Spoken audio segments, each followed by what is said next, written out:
Hello students, आज हम बात करेंगे ARDS यानी एक्यूट रेस्पिरेटरी डिस्ट्रेस सिंड्रोम के बारे में। ये वो कंडीशन है जब आपके लंग्स सही से ऑक्सीजन नहीं ले पाते। स्टार्ट करते हैं इसकी डेफिनेशन से। Acute respiratory distress syndrome ARDS is a life-threatening clinical condition characterized by acute onset of severe hypoxemia, bilateral pulmonary infiltrates, and non-cardiogenic pulmonary edema resulting from increased permeability of alveolar capillary membrane। मतलब ARDS एक बहुत serious condition है जिसमें patient को अचानक सांस लेने में बहुत प्रॉब्लम होती है। ब्लड में ऑक्सीजन बहुत कम हो जाता है जिसको हम बोलते हैं हाइपोक्सीमिया, और दोनों लंग्स में पानी भर जाता है। लेकिन ये पानी हार्ट प्रॉब्लम की वजह से नहीं होता। ये प्रॉब्लम इसलिए होती है क्योंकि एल्वेलाई और कैपिलरी के बीच वाली मेम्ब्रेन डैमेज हो जाती है जिससे फ्लूइड लंग्स से बाहर लीक हो जाता है। नेक्स्ट हम पढ़ेंगे इसके कोजेस या इटियोलॉजी, क्या कारण होते हैं ARDS के।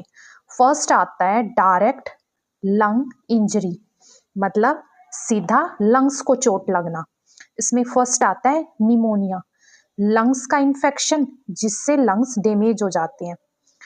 एस्पिरेशन ऑफ गैस्ट्रिक कंटेंट, उल्टी या पेट का एसिड लंग्स में चला जाता है। पल्मोनरी कंट्यूजन मीन्स एक्सीडेंट में लंग्स पर डायरेक्ट चोट लगना।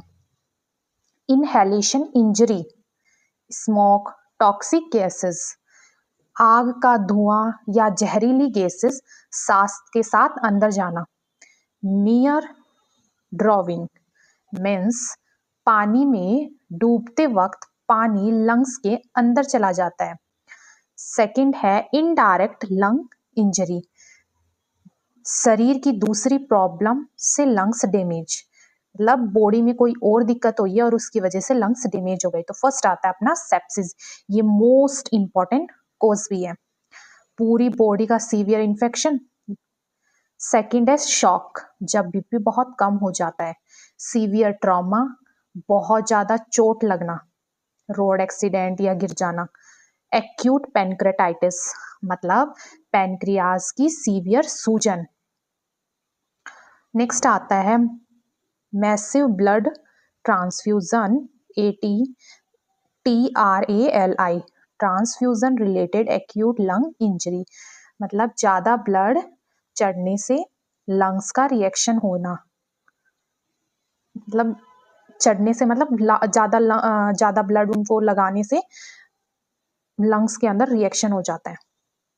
नेक्स्ट हम बात करते हैं इसके रिस्क फैक्टर की। रिस्क फैक्टर क्या होता है, कौन से लोगों में ARDS होने के ज्यादा रिस्क होता है। तो फर्स्ट आता है सेप्सिस। सेप्सिस क्या होता है, जब इन्फेक्शन ब्लड में फैल जाता है और बॉडी के ऑर्गन लंग्स, किडनी, हार्ट काम करना स्लो कर देते हैं। बॉडी में सीवियर इन्फेक्शन होने पर लंग्स इजीली डैमेज हो जाते हैं। सेकेंड हम बात करते हैं मेजर सर्जरी, बड़ी ऑपरेशन के बाद इन्फेक्शन, शॉक और इन्फ्लेमेशन से ARDS हो सकता है। नेक्स्ट है पॉलीट्रोमा। तो पॉलीट्रोमा क्या होता है, बॉडी में कई जगह चोट लगना। तो एक्सीडेंट में मल्टीपल इंजरी होने से लंग्स इनडायरेक्टली अफेक्ट हो जाते हैं। नेक्स्ट है क्रोनिक एल्कोहलिज्म, रेगुलर शराब पीने वाले। तो शराब से क्या होता है, इम्यूनिटी कम हो जाती है और लंग्स वीक हो जाते हैं।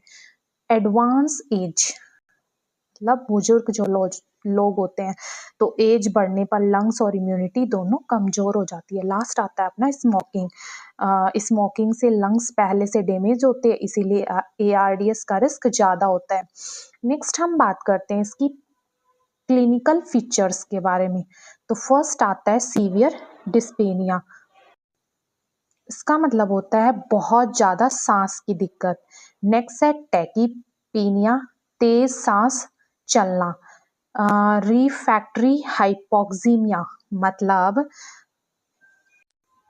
ऑक्सीजन देने के बाद भी ऑक्सीजन लेवल इंप्रूव ना होना। नेक्स्ट है साइनोसिस, लिप्स और नेल नीले पड़ जाना। Use of accessory muscles of respiration, सांस लेने में नेक और चेस्ट की मसल्स का काम में लेना। क्रैकल्स, जब स्ट्रेथोस्कोप से सुनने पर क्रैकिंग साउंड सुनाई देना। एंजाइटी एंड रेस्टलेसनेस, पेशेंट को घबराहट होगी और उसको एंजाइटी भी फील होगी और बेचैनी होगी। नेक्स्ट हम बात करते हैं इसकी पैथोफिजियोलॉजी के। डायरेक्ट और इनडायरेक्ट लंग इंजरी होती है, जैसे pneumonia, sepsis, trauma, aspiration etcetera. Next है रिलीज ऑफ इन्फ्लेमेटरी मीडिएटर्स। ये जो इन्फ्लेमेटरी मीडिएटर्स है ये रिलीज होते हैं, जैसे बॉडी केमिकल्स, साइटोकाइनेस छोड़ती है जो लंग्स में इन्फ्लेमेशन कर देते हैं। डैमेज ऑफ एल्वुलार कैपिलरी मेम्ब्रेन, जो एल्वुलार कैपिलरी मेम्ब्रेन है वो डैमेज हो जाती है और एल्वुलाई और ब्लड वेसल्स के बीच की दीवार टूट जाती है। इंक्रीज एल्वुलार कैपिलरी मेम्ब्रेन, जो मेम्ब्रेन की परमिटिविटी है वो बढ़ जाती है, तो मतलब मेम्ब्रेन लीक करने लग जाती है। Leak of protein rich fluid into alveoli, protein rich fluid alveoli में भर जाता है और जो लंग्स के एयर सैक है उसमें पानी भर जाता है। नेक्स्ट है डिक्रीज्ड एंड इनएक्टिव सर्फेक्टेंट, जो सर्फेक्टेंट है वो कम हो जाता है और या इनएक्टिव हो जाता है, और जो सर्फेक्टेंट है एल्वुलाई को ओपन रखने में मदद करता है। नेक्स्ट है एल्वुलार कोलैप्स, एल्वुलाई कोलैप्स हो जाते हैं, एयर सैक्स बंद हो जाते हैं। इम्पेयर्ड गैस एक्सचेंज खराब हो जाता है या कम हो जाता है, ऑक्सीजन ब्लड में ठीक से नहीं जा पाती। Severe hypoxia plus decrease lung compliance, मतलब ब्लड जो सीवियर हाइपोक्सीमिया डेवलप होती है, ब्लड में ऑक्सीजन बहुत कम हो जाता है और लंग्स हार्ड हो जाते हैं, सांस लेना मुश्किल हो जाता है पेशेंट के लिए। ये थी इसकी पैथोफिजियोलॉजी। नेक्स्ट हम बात करते हैं डायग्नोस्टिक क्राइटेरिया बर्लिन डेफिनेशन के थ्रू। ARDS का डायग्नोसिस कैसे होता है देखते हैं। फर्स्ट आता है acute onset within 1 week of non clinical insert, कोई इन्फेक्शन, इंजरी या इंसर्ट के बाद 1 हफ्ते के अंदर सांस की प्रॉब्लम स्टार्ट हो जाती है। Bilateral opacities on chest x ray और सीटी स्कैन, मतलब एक्सरे या सीटी स्कैन में दोनों में लंग्स में सफेद पैचेस दिखते हैं। Respiratory failure not fully explain by cardiac failure और फ्लूइड ओवरलोडेड, मतलब ये प्रॉब्लम हार्ट फेलियर ज़्यादा फ्लूइड देने की वजह से नहीं होती। इसके अंदर आता है PaO2 and /F1O2 ratio, oxygen severity, ये ऑक्सीजन की सीवियरिटी बताता है। इसमें माइल्ड ARDS 200 से 300 mmHg, ऑक्सीजन थोड़ी कम, मॉडरेट 100 to 200 mmG, ऑक्सीजन ज़्यादा कम। सीवियर ARDS 100 से भी कम, मतलब ऑक्सीजन बहुत ज़्यादा कम। नेक्स्ट हम बात करते हैं इसके इन्वेस्टिगेशन के बारे में। आर्टेरियल ब्लड गैसेस ABG के अंदर क्या देखते हैं, हाइपोक्सीमिया, मतलब ब्लड में ऑक्सीजन लेवल बहुत कम मिलता है, उसको हम हाइपोक्सीमिया बोलते हैं। फिर नेक्स्ट देखते हैं चेस्ट एक्सरे, जो बायलैटरल डिफ्यूज इनफिल्ट्रेट दिखता है, मतलब दोनों लंग्स में बायलैटरल डिफ्यूजन इनफिल्ट्रेट दिखता है। CT scan of chest, lungs को डिटेल व्यू मिलता है और मतलब लंग्स को हम डिटेल में देख सकते हैं और डैमेज क्लियर दिखता है इसके अंदर। नेक्स्ट आता है CBC और CRP, इन्फेक्शन और इन्फ्लेमेशन चेक करने के लिए करते हैं। नेक्स्ट आता है echocardiograph to rule out the cardiogenic pulmonary oedema, heart failure को रूल आउट करने के लिए और ताकि कंफर्म हो जाए कि कार्डियोजेनिक पल्मोनरी एडिमा तो नहीं है पेशेंट को। नेक्स्ट हम देखेंगे इसका ट्रीटमेंट। इसमें फर्स्ट आता है मेडिकल मैनेजमेंट। मेडिकल मैनेजमेंट के अंदर पहला आता है ऑक्सीजन थेरेपी, पेशेंट को ऑक्सीजन दिया जाता है ताकि ब्लड में ऑक्सीजन का लेवल बढ़े। नेक्स्ट है mechanical ventilation with low tidal volume strategy, जब नॉर्मल ऑक्सीजन से काम नहीं चलता तो पेशेंट को वेंटिलेशन पर रखा जाता है। लो टाइडल वॉल्यूम इसलिए दिया जाता है ताकि लंग्स और ज्यादा डैमेज ना हो सके। नेक्स्ट है पॉजिटिव एंड एस्पायरेटरी प्रेशर। वेंटिलेटर में प्रेशर दिया जाता है ताकि एल्वेलाई कोलैप्स ना हो और ऑक्सीजन एक्सचेंज इंप्रूव हो।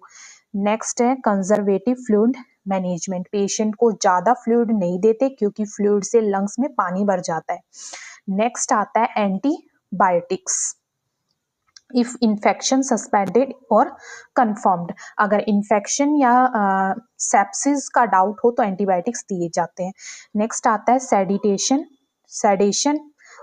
Neurological blockage if required. Patient को शांत रखने के लिए सेडेशन दी जाती है, कभी कभी मसल्स रिलैक्स करने के लिए दवा दी जाती है ताकि वेंटिलेटर के साथ वो सिंक हो सके। सपोर्टिव केयर में हम बात करते हैं प्रॉन पोजीशन के बारे में। प्रॉन पोजीशनिंग कौन सी होती है? पेशेंट को पेट के बल लेटाया जाता है जिससे लंग्स के पिछले हिस्से में ऑक्सीजन बेटर पहुंच सकती है। एडिक्वेट न्यूट्रिशनल सपोर्ट, पेशेंट को प्रॉपर न्यूट्रिशन दिया जाता है ताकि हीलिंग फास्ट हो। नेक्स्ट है डीप वेन थ्रोम्बोसिस प्रोफाइलेक्सिस। लंबी बेड रेस्ट ब्लड क्लॉट बनने का रिस्क होता है, इसीलिए उसकी प्रिवेंशन की जाती है। स्ट्रेस अल्सर प्रोफाइलेक्सिस, मतलब सीरियस इलनेस और मेडिसिन से स्टमक में अल्सर ना बने, इसलिए प्रोटेक्टिव ड्रग्स दिए जाते हैं। नेक्स्ट हम बात करते हैं इसकी कॉम्प्लिकेशंस के बारे में। फर्स्ट आता है एक्यूट रेस्पिरेटरी फेलियर।